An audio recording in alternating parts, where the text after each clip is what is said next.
Speaking of hard stuff. Speak quick, my brother, please, for the love of God. All good. I was going to talk more about your retreat, but we can talk about that later. In the meantime, we're going to take care of our joints. OriginMain.com is a good spot to get these joint supplements, Jocko supplements. Super krill oil, not just regular krill oil. Super krill. Are you on krill oil? Yeah, krill oil upstairs, actually. Boom. There you go. Also, another one called Jocko Joint Warfare. It's a blend of joint degeneration warfare weapons. Check. Technically. Also, for some legit fitness gear, if you're into kettlebells. Yeah, I have some in my my garage here. It's the only fitness tools I have right now are 2 kettlebells. Boom. There you go. So, boom. I got mine from Onnit. Yeah, squat rack is dope. I go to a gym for that right now, but yeah. Yeah. I'll Good. get But kettlebells are dope. Yeah. Especially the ones from Onnit, by the way. Werewolf, Gorilla, Bigfoot, Chimp. I'm just listing the ones I thought you were calling me names. So I thought you were trying out new names for me. No. Those are the kettlebells I have. You know, the artistic ones. Oh, I know. Yeah, the dope ones. Did you say artistic or autistic? Artistic. I'm just kidding. I'm just messing with you. Yeah, no, I don't think they're autistic at all. But they are dope, though. Yeah, in my opinion. Yours are regular ones. So we're sitting here in Austin, Texas, not too far from Onnit HQ, and I actually bought 2 of the standard issue. I know, bro. You're like me. Yeah. Just cut the decorations and just go. They got some new Star Wars ones though. They do. Yeah, the Darth Vader one and Stormtrooper. The Darth Vader one's cool. Yeah, I've seen it. You got to kind of admit it after a while. You're like, okay. I mean, I don't care. I'm like, hey, come to my house, see my kettlebells. Yeah, they're dope. But some people, Jocko, they're like, no, wants to stay hardcore, but you got to admit it. I'm more of a Boba Fett guy myself, but yeah, I do like Darth Vader. Yeah, check those out. Anyway, Onnit.com, they got other stuff on there too. Pretty much for any kind of workout other than what, like your typical gym workout, like they have maces and whatnot. So anyway, go there. Onnit.com. Yeah, and just as a side note for people listening, all right, I've had enough caffeine. I've been off caffeine for 10 days, so I've got a lot of personality right now. All good. Don't let perfect be the enemy of good when it comes to working out or home gyms or anything like that. Don't say I can't start because I don't have these 7 pieces of equipment.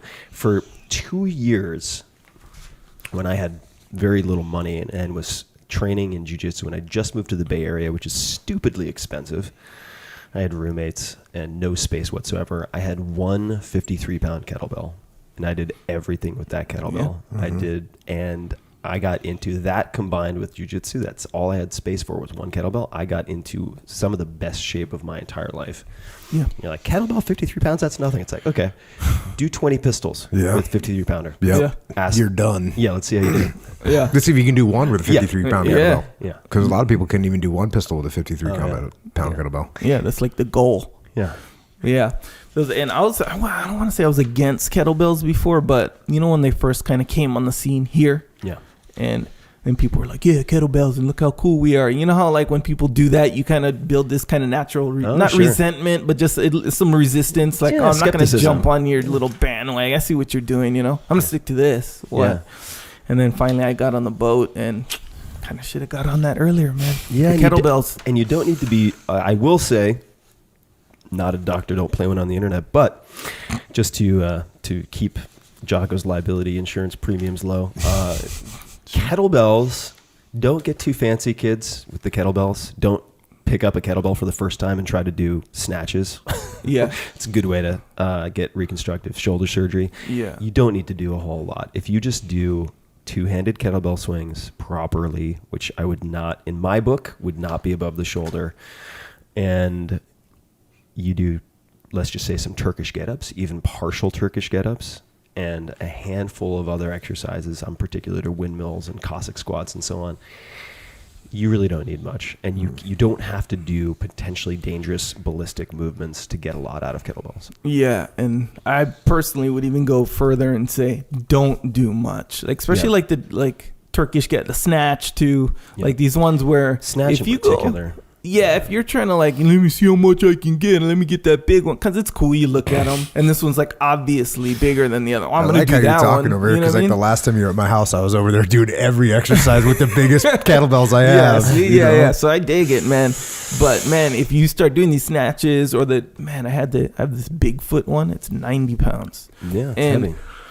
So now I can boom, clean and press one hand. I'll go to this side, then to this side, then to this side. I'll do that. And it wasn't like, I don't know if I wasn't warm or I just hit it at the wrong angle. I got it up to here.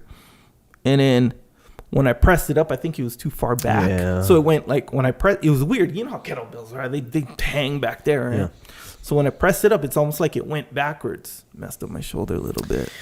Yeah. You will be able to press as well as you can clean. So if you cannot clean a weight extremely smoothly to your side, do not try to press it. Yeah. Just be careful there. Start light. That's the point, right? Yeah. Unless you're Jocko, start heavy. I'm not saying anything over here because of liability. Yeah, I know I give the worst advice on this kind of stuff. So. Sometimes, yes, for sure. Also, if you don't have a copy of Musashi, I'm going to list it on the website. Go to jockopodcast.com. Go to the books section right there in the top menu. Boom, click on there. It's been on there.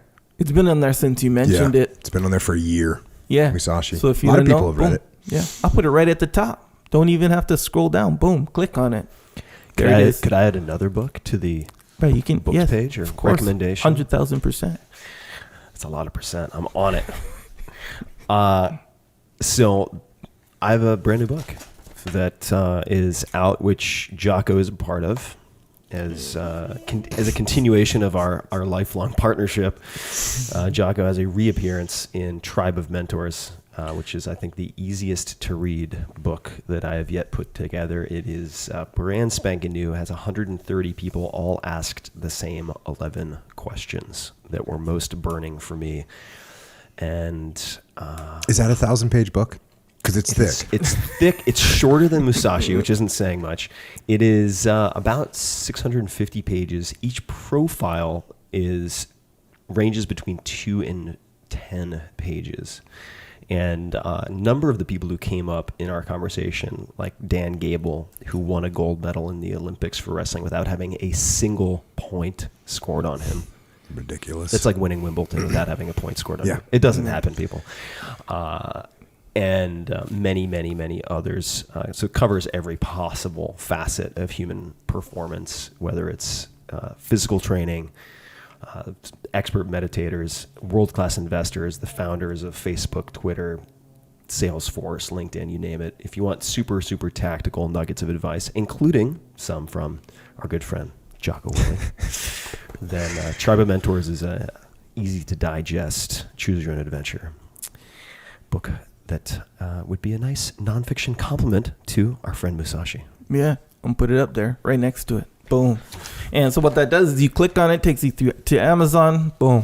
And what was the website again for your book page? JockoPodcast.com.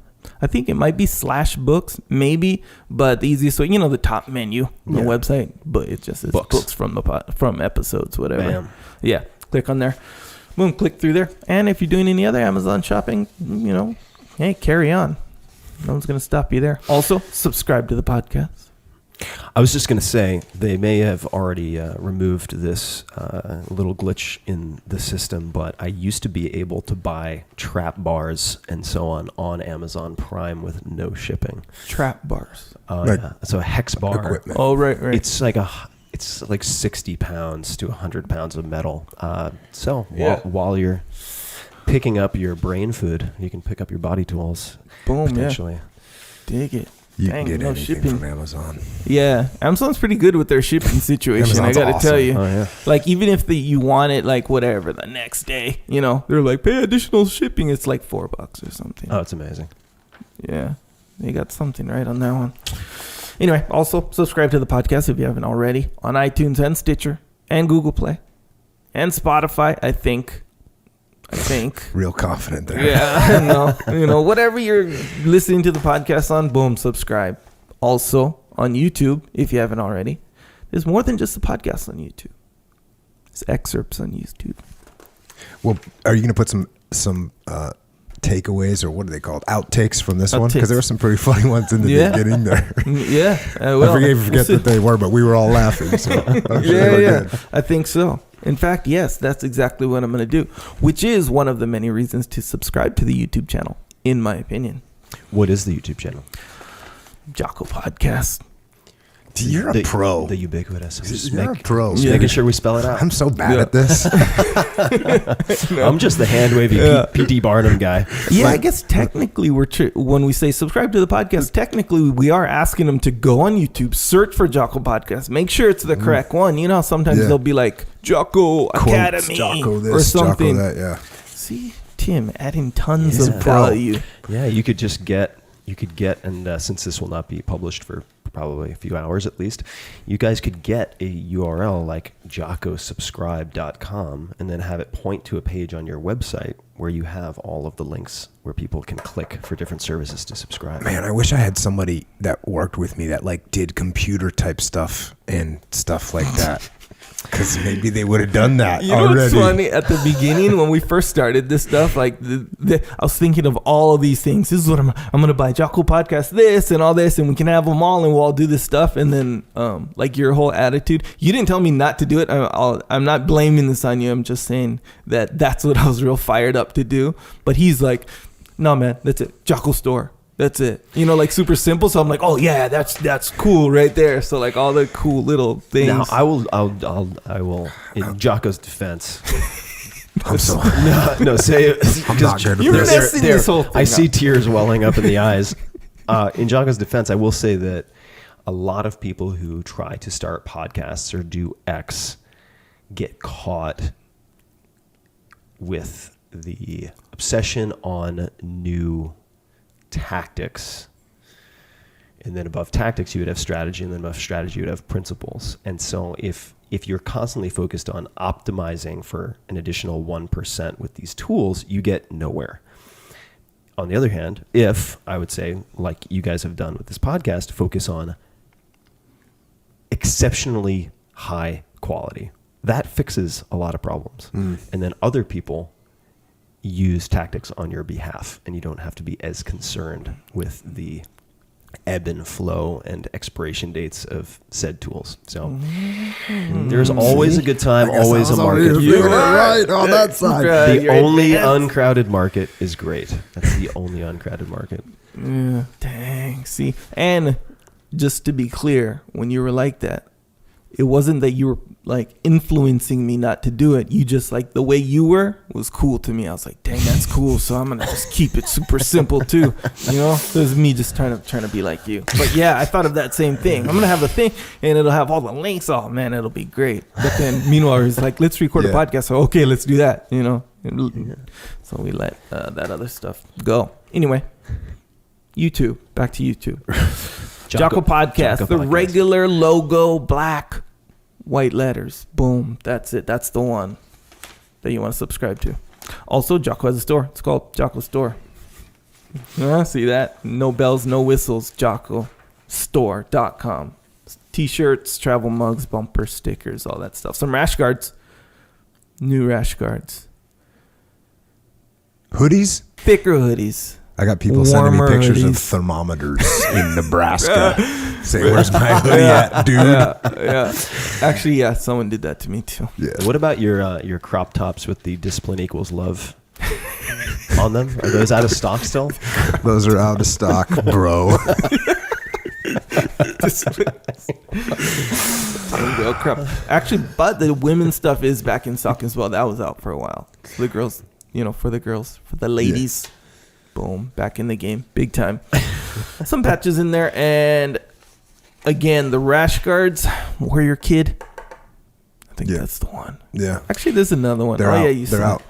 Or Pete's got them running. Question about rash guards. Mm-hmm. I always assumed, because I'd never seen rash guards until a few years into the jiu-jitsu game, I guess, or observing that, I assumed that rash guards became part of jiu-jitsu because Brazilians also surf a lot and would then just use them in the gym. What is the function of the rash guard. I've never quite understood that. I know that because let's say versus wearing a tight-fitting, like sweat-wicking shirt. Yeah. Well, I mean, it's not going to be as tight-fitting as a rash guard is, right? A rash guard is as tight-fitting as a piece of garment can be, and therefore your fingers won't get caught in it, your toes won't get caught in it, it won't get in the way, and that's why. Now, you could also just go shirtless, but when you go shirtless, now you've got, ringworm and all whatever other heinous forms of diseases that live on the mat. And so it's just kind of, it just takes it one separation away from pure nastiness when you're rolling with everyone. Yeah, what you guys should make, maybe I'm the only one with this issue, but I always find I feel constricted at the neck and hot in certain rash guards, not all rash guards, but if there were one that gave some space to the neck, that would be... Yeah. I think some brands will have a wider neck. Some brands will actually on purpose have like a higher neck. Yeah. Right. Some people want full coverage in the gym. They don't want to make human contact with anybody else. Just a Spider-Man outfit while they're trying to throw on a no kid. Actually, there's people that wear little hoods. I'm not kidding. Yeah. So it's getting crazy. Yeah, that's people with like hair or something like that, like long, long hair and stuff. They'll do that hood thing. That's cool. Hey. But I can get you whatever kind of rash guard. You want a loose neck rash guard? I'll get you a loose neck rash guard. You want a one piece. And it'll say discipline equals love. If you could get me a discipline equals love unitard for my re-entry to the jiu-jitsu world. Yeah. That'll go over good. Just before I tapped at T. Ferris out, I commented on his garment. But yeah, hey, JockoStore.com. That's where you get them. They're cool. Also, Psychological Warfare. If you don't know what that is, it's an album with tracks, Tim Ferriss, that if you're on the path, fully, but you find those days or those moments, whatever, that maybe you might want to get this, or you feel like you're going to choose to step off the path. That's what it's for, really. It's not like when you suddenly get distracted. It's like, I'm going to wake up at 5? And I'm just too tired. I'm not going to wake up at 5. I'm going to sleep in. You listen to one of these tracks. The specified track, though. Wake up and get what's it called? Wake up and get after it. Wake up and get after it. What it is you play it, and it's Jocko telling you why you should wake up and get after it. Pragmatically. In his own Jocko way. But there's tracks for everything, though. Waking up, slipping on the diet, skipping the workout, blah, blah, blah, all that stuff. Now, let me interject here, or actually take over, if you don't mind. Please. Because the Psychological Warfare album on iTunes was the #1 spoken word album for about, I think, 9 months straight. And unfortunately, good news and bad news, it was just taken down. It just got beat out as the #1 album. There's now a new #1 album. Yeah. Giraffes Can't Dance. It's not Giraffes Can't Dance. The new #1 album on iTunes spoken word is Discipline Equals Freedom, Field Manual. Now is #1. Did you see that? Yes. I get the report every day. So if you've been looking for Discipline Equals Freedom, Field Manual in audio formula, it's not on Audible, because then you couldn't put it in your alarm. You couldn't listen to tracks whenever you wanted to. That's why we didn't do it that way. We put it as an album with tracks on Amazon Music, Google Play, Spotify, apparently. Spotify, everywhere. I think you can ask Alexa. She'll deliver it. Yeah. Alexa, like, boom, you're there. So that's out. Also on Amazon, Jocko White tea. Most people think it's the best tea that they've ever had, and it's guaranteed and scientifically proven to increase your deadlift to a minimum of 8,000 pounds.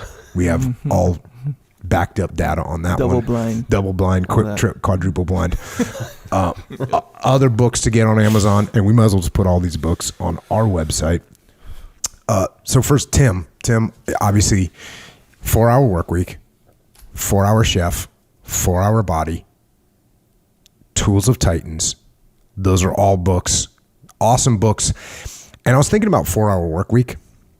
And what I was thinking about 4-hour work week, that I think when I read it for the first time, which was before I knew you, what it did, I didn't follow anything in your book, 4-hour work week. I didn't follow one thing. Maybe, I don't know, maybe there's 2 or 3 things in there. But what it did, though, is it made me look at things in a different way. Because you were saying, look, here's this. And you looked at it from over here. And what it showed me was like, I can look at things differently. And, you know, like I said, I probably grabbed a couple things from there. But the most important thing that it gave me was like, okay, you don't have to look at this the way everyone else is looking at it. And that's the best damn drill you can get from somebody, or the best advice you can get somebody is like, don't look at things the same way everyone else is. There's a whole nother angle. And once I saw what angle you were looking at it from, I started saying, well, let's look at it from my angle. What is this going to look like from over here? So that's, you know, a great book. And again, The 4-Hour Chef, which it's about cooking, but it's really about learning. It's really about learning. 4-Hour Body, all kinds of good experiments that you did on yourself. You're similar to me in the fact that I'm always chasing some different goal. I'm either trying to do max pull-ups, or I'm trying to do a max deadlift, or I'm trying to cut down my 1 mile run time. I've always got some random thing that I'm trying to do. And I explain this, I actually explained it when I was just on your podcast. I'm not going to get to a 600-pound deadlift because my whole life would have to be different, and I wouldn't be able to do other things that I like to do. So I get to an 80% or an 85% of what I'm actually humanly capable of, and then I'm looking for that next goal because I'm not going to change my entire life. But what the 4-Hour Body is good for is you've got a lot of different things that you can bounce from thing to thing, and they're all going to improve some aspect. So I thought that was awesome. Tools of Titans, obviously, tons of good information from a lot of different people. And now you got Tribe of Mentors. And it's interesting because, you know, when we talk about for 20 minutes or however long we were talking about the path for people out there that are saying like, well, what path? And I'm sitting here trying to explain it. It's hard. I don't think I did a good job. I took a swing at it. But what's cool is you get a book like Tribe of Mentors, and you can kind of get a feel for what other people's paths are and how they stay on them and way they live their lives. And then you can, at least at a minimum, get a different perspective from different people, which, just like 4-Hour Work Week, for me, is very important to see different people's angles on the way they look at things. It's like, it's an eye-opener at a minimum. Yeah, the lens. I mean, if you have a set of different lenses that you can look through to evaluate the world and make decisions, evaluate yourself and make different decisions, it can really change your life and the lives of those around you very, very quickly. What's been fun about putting together, in this case, Tribe of Mentors, is that I'm asking people the same 11 questions. So for instance, I might ask, what do you do or what do you tell yourself when you feel overwhelmed or get distracted? So we were talking about staying on the path. And I asked, that was one of the questions that I sent to everyone, and people were able to pick and choose their questions. But when you see that across disciplines, and so you have everyone from, say, David Lynch or Darren Aronofsky, who are incredible directors, to the Dan Gables, the Kelly Slater's most decorated surfer of all time, to artists and investors and so on.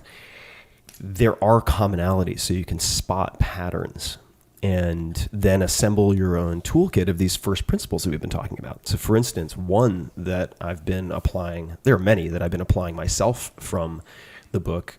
You may have met Kyle Maynard before. I know who he is. So, and I have met him, yeah. So yeah. Kyle, incredible guy, congenital quad amputee. That means he was born without arms or legs. Became a wrestler. I mean, among many other things. I mean, became a wrestler, lost every match his first season, and his dad supported him throughout it all. They were accused of child abuse. He kept competing, and then he started winning. And the same people who said it was child abuse were like, oh, he has an unfair advantage because people can't grab his arms and legs. I was like, really? Wow.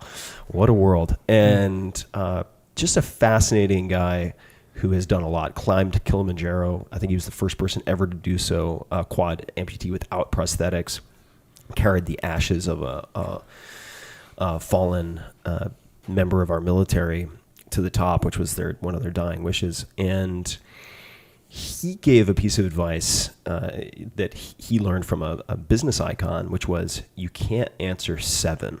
And what that refers to is anytime you are rating for yourself, say how important something is or how much you want to do something on a scale of 0 to 10, you can't use 7. If you're asking someone for feedback, they can't use 7. Why? Because all of a sudden now they can't choose. What I realized after reading it is a safe, comfortable, nebulous number, and that's always 7. Now you have to choose a 6, which is barely better than 50%, or an 8. And you accelerate your path to better decisions almost immediately just by adopting that. Or the way that, say, Daniel Negreanu, Fedor Holtz, these are two of the biggest winning poker players of all time. One in live in-person tournaments, the other online. And to look at their decision frameworks, how they decide how much to bet, how they stake other people. These are all tools that you can apply everywhere. It's really cool stuff. So yeah, Tribe of Mentors has been a very, very fun book to put together. Yeah, it's I've been on the road, but one of your people sent it to me, so I think it's waiting for me at my house when I get back. So I'm stoked on that one. And what you showed me that I flipped through, that's kind of why I know it's going to be cool for people to get again, find the path, find various paths, and help them, guide them towards theirs. I also wrote a couple other books. One of them's called Way of the Warrior Kid. It's about a kid who turns into a warrior kid. Best book ever. Sure. Extreme Ownership, book about leadership. It's combat leadership principles from war and how to apply them in your business and life. The Discipline Equals Freedom Field Manual. Once again, to everyone that got this book, including Tim, yes, thank you for supporting it. Also, the book, because of your support, it made the New York Times bestseller list, which is pretty awesome. Thank you, everyone. Thank you, Tim. Of course. That's awesome. And you know, the book, it doesn't follow any formula, really. It's not normal. It's kind of like this podcast. It's not normal. It's not everyone's going to get it. Some people are going to turn on this podcast and go, I don't think I can listen to that.